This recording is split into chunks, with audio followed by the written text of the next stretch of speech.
What is up, guys? It's your guy Menace, and today we are back after a long time. You might ask why. That's the very reason this video, exists. So basically, I had to switch from an iPad to a phone, and I was struggling in this period. I could not, did not want to leave the luxury of using a big screen, and there were many problems. So that's what we're going to discuss in this video, and let's reach 300 subscribers fast.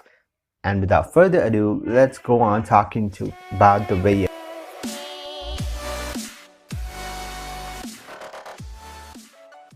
So how do you move from an iPad to a phone? Like, what's the difference, right? Like, how does both of them feel? So having played on both devices, I think I can qualify for answering that question. So what were the problems I faced, right? Personally.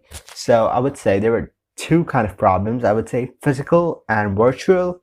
Physical being the problem I had like with my body accommodating to a smaller screen, and virtual being the problems I had in the gameplay. And they might be correlated, but yeah, I thought it would be better to classify them into two. And we would discuss some strategies that you could make your transition a bit smoother, maybe. Like, yeah.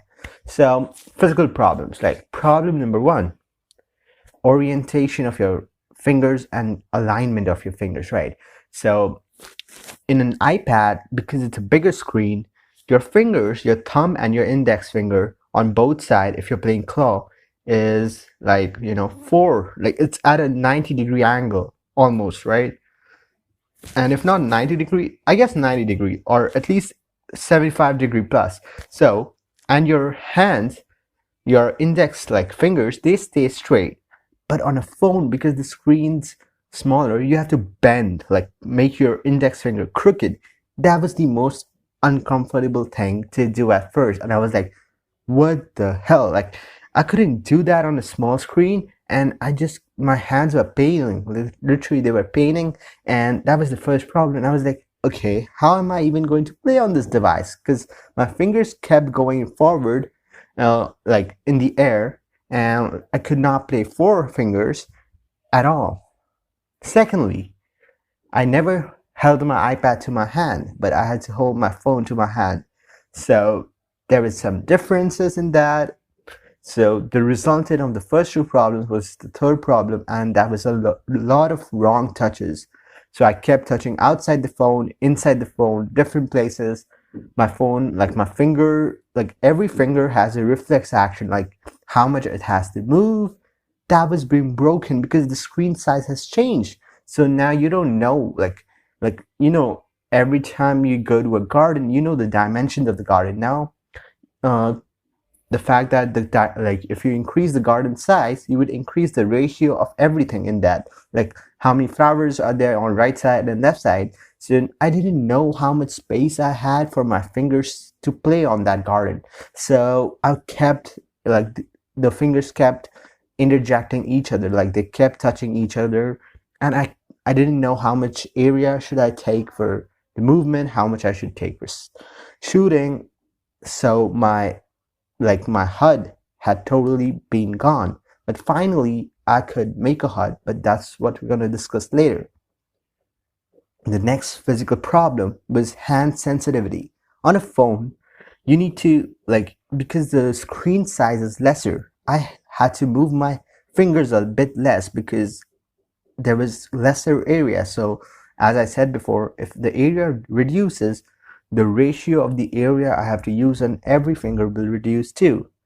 So now that did make a difference, because like for a thumb, like a move of centimeter from left to right of my thumb is different on an iPad and different on a phone. So that was something that was a bit new to me, and it impacted me a lot. Finally, the worst problem is sweating. Like, I've never experienced sweating while playing on an iPad, but it's so rampant when playing on a phone. So the virtual problems, more upon like the gameplay problems, was number one, smaller screen, less visibility, right? I could not see anything. Like the first game, I could not see anything. Who's shooting me leave like behind. I could not see people coming from my front. And it was like hectic. I wanted to throw away my phone, right? It was so small and I didn't know where my fingers should be going, and it just kept going everywhere, and I was trying to just get a few kills and just move. I could not move my characters because it was so small. And I mean, I was so thought that it's done. Like for me, this game is done because I can't have a new iPad unless my exams are done, and that's like another 5 months, and I cannot play on my phone. So I'm done with the mobile game. But then I tried again, and it was better. So that was number one. And number two is faster gameplay. Like your own everything seems so small but so fast on a phone.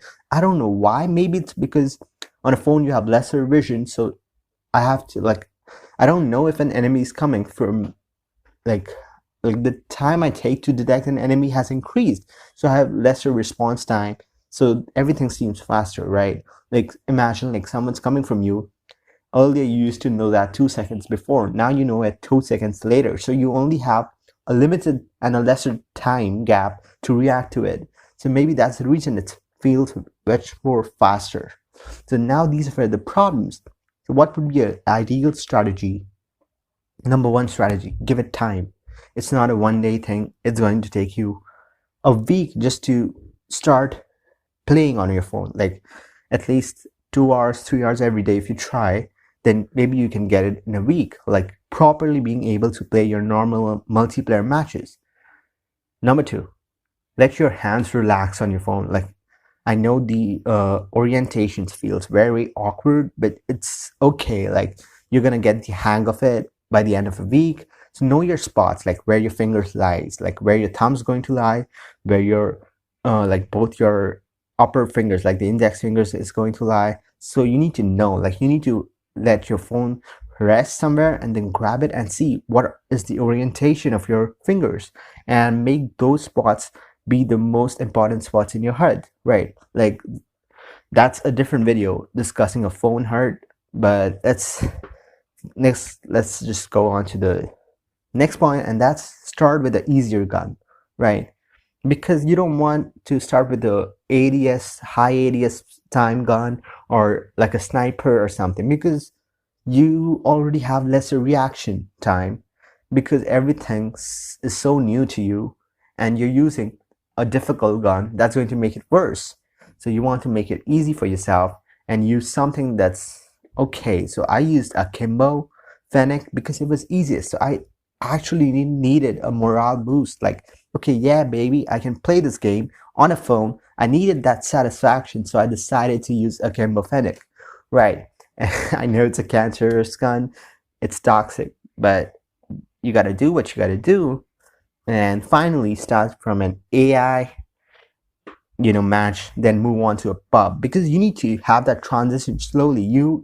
I was unable to move my character, slide, glide, anything, leave shooting and shooting at aim, right? And then I moved on to pubs, and then I moved on to rank. So a slow transition would be very helpful. And if you want to spend some extra money, you can add thumb sleeves. It's going to prevent sweating. So that is it. That's all that's needed for transition from an iPad to a phone. See you next time.